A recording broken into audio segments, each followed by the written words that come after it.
A New Year's Eve day settlement of the bitter Pittston coal strike, a controversial 1990 hike in Social Security taxes, and the Army brings home some GIs from Panama. This is the CBS Evening News. Connie Chung sitting in for Dan Rather. Good evening and Happy New Year. The new year has brought a long-awaited settlement in the Pittston coal strike. Federal and labor officials announced the tentative agreement today, saying they think both sides are happy. An accomplishment considering how ugly the strike had been. Eric Enberg reports. With Appalachian coal miners and their families lining up to block plant gates, hundreds of arrests and sporadic violence, the 9-month strike by the United Mine Workers Union against Pittston Coal was among the most bitter of the decade. That acrimony was all under the rug today at the Labor Department as Secretary Elizabeth Dole toasted a settlement with the protagonists. I think it is a great settlement, not only good for the mine workers and Pittston, but good for the industry, good for collective bargaining, and yet good for the nation. The issue which had brought on the strike and ensured its turbulence was the company's effort to cut its contributions to the miners' pension and medical plans. Union officials, while withholding details, said today's tentative agreement includes a satisfactory pension and health package. One union source said the members who vote on the contract over the next 2 weeks would be tickled with that part of the agreement. I think their membership's going to be happy. While the strike directly involved only 1,700 miners working for Pittston in Virginia, West Virginia, and Kentucky, wildcat walkouts spread briefly to much of the eastern U.S. At union offices across Appalachia, the end was greeted with relief. And I'm sure what they send down, the rank and file is going to be more than happy to accept. This strike was so rancorous, the union rolled up $65 million in fines in various courts for law violations. Under the agreement reached by management and labor in their newfound Old Lang Syne mood, both sides will now go to the courts to ask that those fines be dropped. Eric Engberg, CBS News, Washington. You can expect fewer dollars in your paycheck this week. A Social Security tax increase kicked in today, and it's nothing to take lightly. CBS News business correspondent Ray Brady explains what it means to you. Whether they're making movies or moving mountains, America's more than 120 million workers face a big jump in Social Security taxes, one starting today. It just seems like every time you turn around, there's something else coming out. It's called FICA on your pay stub, the Social Security tax. And with the new year, you pay this tax on the first $51,300 of income, up from $48,000. The tax rate will rise, too. For people in the low-income range, say $20,000 or below, the FICA tax is far greater than the income tax. For those making $20,000, the increase will be only $28 a year, but the total tax will be more than $1,500.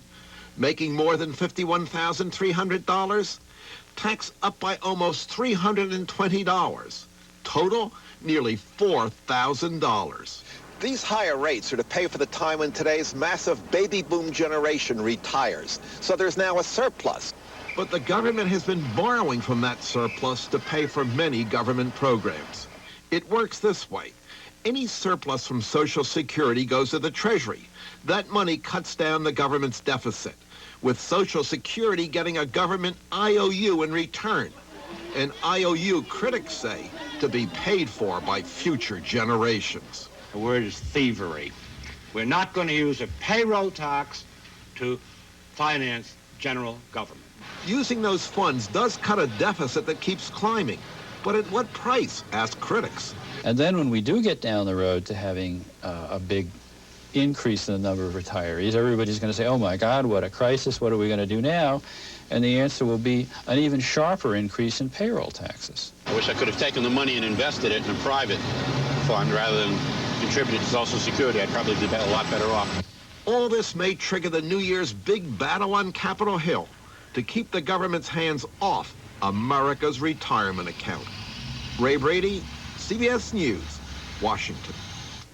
U.S. troops have begun to leave Panama almost 2 weeks after the surprise invasion. But the man they were after, General Manuel Noriega, still is holed up at the Vatican Embassy and will not budge. Doug Tunnell is in Panama City. The Pentagon has begun to withdraw the first U.S. combat troops from Panama. About 300 of the more than 27,000 American soldiers here began leaving yesterday. The largest deployment of U.S. troops since the Vietnam War is now being scaled down. But you'd never know it by the numbers of American troops in almost perpetual motion around the Vatican embassy now. 8 days after Manuel Noriega sought refuge inside the compound, the job of getting him out has been left largely to diplomats and politicians. One key player is the Archbishop of Panama, Monsignor Marcus McGrath. He was seen shuttling between the Vatican embassy and the building used by U.S. negotiators today. We're certainly closer than we were 2 days ago, because up to 2 days ago there was still doubt in the air as to whether the Vatican considered him with the right to political asylum. Now it's quite clear that it does not, which brings us much closer to a decision. Ironically, Noriega still dominates Panamanian politics, even as a fugitive. He's a thorn in the shoe, and we need to get that man out of the system so we can really get the show back on the road. After several days of discord, Panamanian officials have agreed on a single policy regarding Noriega's fate. I only asked the nuncio to put him outside the premises. Whatever happens outside the premises is another matter. Of course, I must admit to you that once he's outside the premises, he will go into the hands of the United States. The Panamanians say they want to try Noriega after they reconstruct their judicial system, even if it means extraditing him after the United States has put him on trial. CBS News has learned that senior Panamanian officials conferred with U.S. military commanders in advance of Panama's decision to indict Noriega and demand that the Vatican turn him over for trial. Vatican officials have said no deal could be completed without a formal indictment from the new government of Panama. But all indications are the major problem now is simply that Noriega has so far refused to leave the embassy voluntarily, and the Vatican has declined to get tough with its unwanted guest. Church officials have said today that they've never seen a situation quite like this one before, a situation in which diplomats were being put on the spot with a guest with whom they may have to take to the front door and say, "You're welcome to leave." Connie? Thank you, Doug Tennell. Still to come on the CBS Evening News, John Chan on a New Year's exchange of messages of peace. And Susan Spencer on the medical miracles the 90s may bring.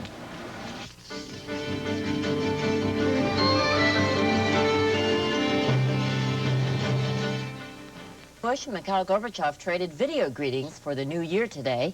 Both delivered messages of hope for the people of the United States and the Soviet Union.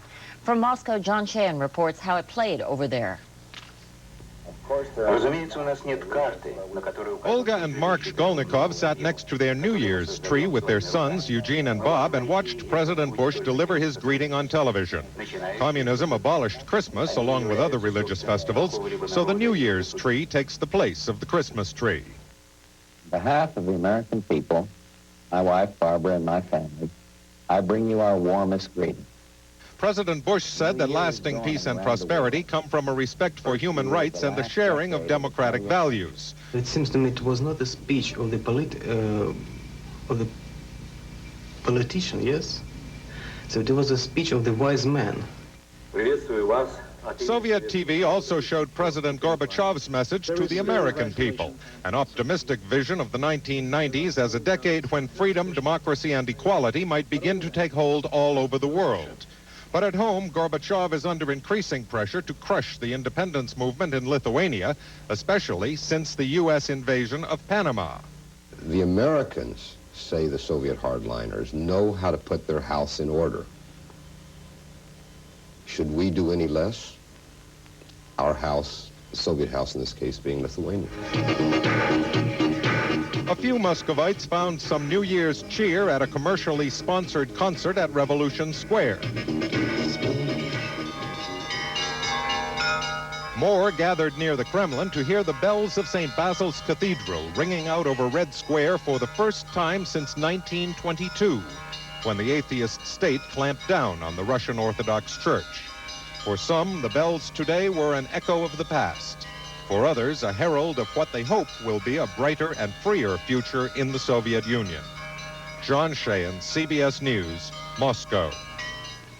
Part of that hope for a brighter and freer future is evident in Czechoslovakia today.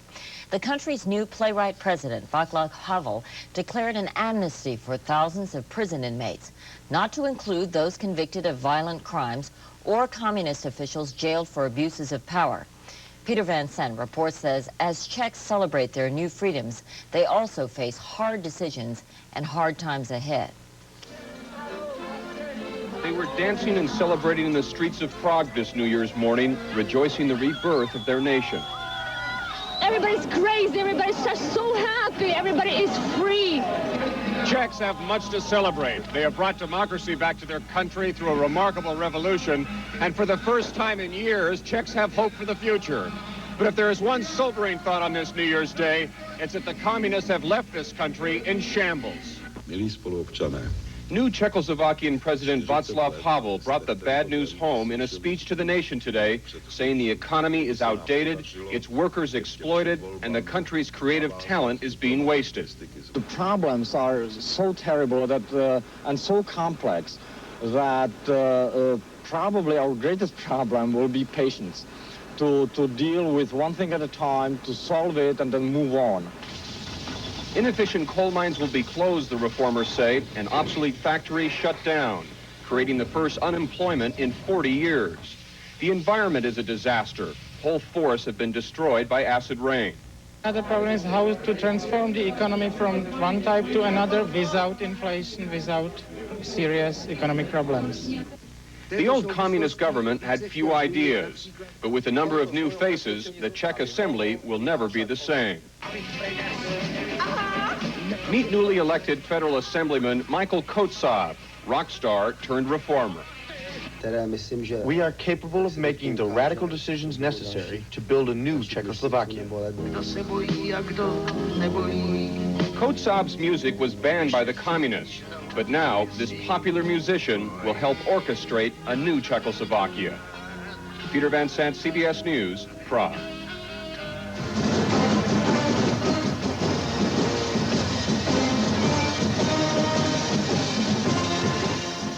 Definitely out with the old in Romania today. The new governing coalition started the new year by abolishing the old secret police, the death penalty, and the mandatory 6-day work week. It will soon be cut to 5 days. Still, Romania won't be rebuilt in a day. As Bob Simon reports, this is the first new year in almost a quarter century without Nicolae Ceausescu making all the decisions, and it showed. A pressure group, some students, wanted to lobby Romania's new government today. In Washington, they would have been accompanied by high-priced lawyers. Here they shouted for attention, for permission to enter. It was denied. They kept on yelling until the nation's new vice president came out and yelled back. Democracy has been proclaimed in Romania. No one quite knows how to go about it. It's not just the Ceausescu period Romania has to overcome. This country has no liberal democratic tradition at all. People are used to being told what to do and what to think. These old habits may die harder than old leaders. Many Romanians spent New Year's Day mourning the martyrs of the revolution. The government still claims, as it did during Ceausescu's trial, that 60,000 people lost their lives in the uprising. Diplomats and relief workers put the figure at between 6,000 and 7,000. Propaganda is an old habit. The new liberated newspapers print the new government's decrees without comment or analysis. The top general was fired yesterday. The papers don't say why. Leading intellectuals held a news conference, but Romanian journalists didn't ask any questions. When foreign correspondents asked some tough ones, the intellectuals were not pleased. The government is trying to please the people with a shower of material benefits. Forbidden fruits for city dwellers, land for peasants, more light, more heat, more trams which run on time. But things are easier to restore than ideas. Ideas which were lost so definitively so very long ago. The people lost the faith in government. And the question of credibility is quite a problem. The Bucharest Bears were out on the street today, a New Year's tradition in this country so rich in pagan ritual. Romanians, in their quest for democracy, are aware that history is against them, but some say, in this quickening world of instant information, history isn't nearly as important as it was in the past. Bob Simon, CBS News, Bucharest. Israel's political crisis appeared to deepen today. A religious leader trying to mediate the crisis said he doesn't see any way out. He predicted Israel's coalition government will collapse. The crisis was touched off yesterday when Prime Minister Shamir fired Science Minister Ezer Weizman for alleged PLO contacts.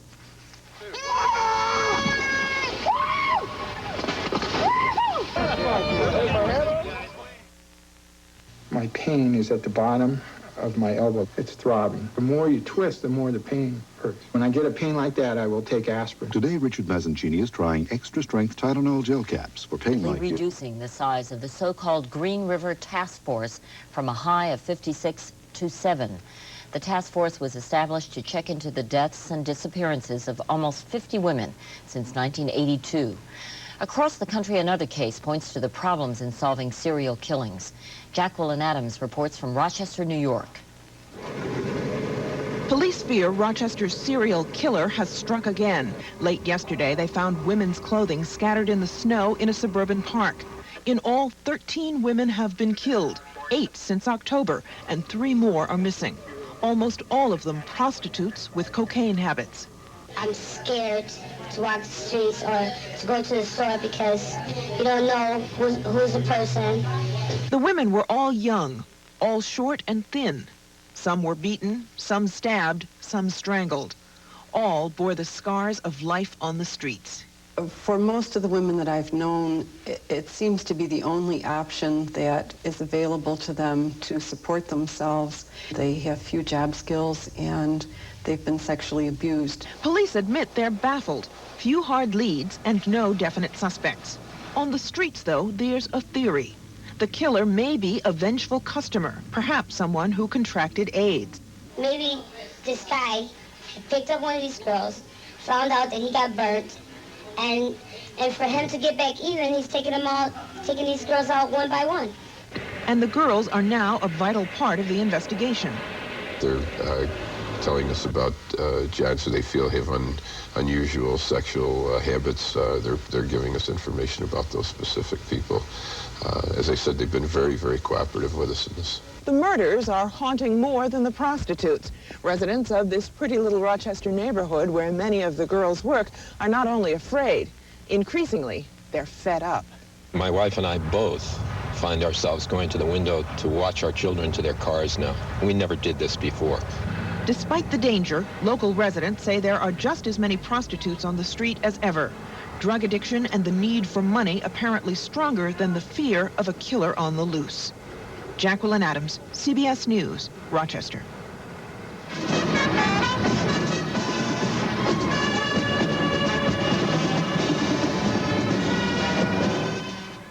Of medical marvels, the past 10 years saw astounding advances in fields such as gene research and organ transplants. What promise does this bright new decade offer? Medical correspondent Susan Spencer investigated. To see where medicine goes in the 90s, you may need a microscope, because the equipment that seems so high-tech today will look like a dinosaur when compared to the elegant machines on tap for tomorrow. The moving part of the motor is about the same diameter as one of your hairs. Medical devices that rely on tiny motors no larger than individual cells. Artificial organs to do the work of nature. Silicon chips that diagnose disease. New techniques of treating cancer, AIDS, and genetic problems. Medicine is clearly undergoing a revolution. And in the next decade, the major goal of the revolution will be to treat what today is untreatable. To find a cure for lupus would just be wonderful. Judy Lucchese found out in 1983 that she had lupus, like rheumatoid arthritis and diabetes, a so-called autoimmune disease. Diseases in which, for unknown reasons, the body's immune system goes haywire and begins attacking itself. In intense testing is a system to stop autoimmunity in its tracks. Doctors would take out the offending immune cells, treat them, and then return them to the body, unable any longer to do their dirty work. Because we know today so much about which cells are important for a given disease, we know exactly which cell to remove and to turn on. Working outside the body has appealed too when trying out new drugs, toxic drugs like those used to fight cancer. Enter the all-knowing silicon chip. Researchers see the day when, by analyzing information from a patient's cells, a chip could diagnose disease or predict how an illness would react to a drug. Cells don't speak very loudly, so you need to amplify what they're saying when you do something to them. And with silicon technology, you can put these amplifiers right at the cell, and you can hear what the cells are saying. But not all the medical gizmos of the next decade rely on microscopic systems. One of the most promising ideas is built on the same material that may be in your jacket or gloves. Good old Gore-Tex. Researchers at the National Institutes of Health are using Gore-Tex as the foundation for artificial organs grown from living cells. They first coat a Gore-Tex scaffold or pad with collagen, a natural substance that serves as a glue, then with cells, for example from the liver, and then with a hormone to make them grow. The result, a so-called neo-organ, not like nature's and not likely to end the need for transplants anytime soon, but neo-organs can be genetically engineered to produce specific chemicals, like those missing in many hereditary diseases. I would think that we should have implantable neo-organs in the 10-year period that could carry out a few simple functions. One of those functions could be delivering drugs. The first use of the implants might very well be in the treatment of AIDS. But if man-made organs won't do the job at hand, how about tiny motors, tiny enough to slip through blood vessels and power microscopic instruments? Doctors see uses from eye to heart problems. Suppose it would be possible to create a micro-robot, a very small robot that could be inserted into the heart through a blood vessel, could go into the heart and repair the damage that's in the heart. As science gears up to tackle all this, patients like Judy Lucchese wait. She is convinced that the answer for lupus is out there too. Hopefully there will be a cure. I'd like to think that it would be in the 90s because that's right around the corner. Curing the incurable may sound impossible, but researchers seem almost to expect it. What may be even more exciting in the years ahead are the things they haven't even thought of yet. Susan Spencer, CBS News, Washington. And that's our news. Dan Rather will be back tomorrow night. I'm Connie Chung in New York. I'll see you again this Saturday night. Thank you for joining us and for all of us at CBS News. Have a great and happy New Year. Good night.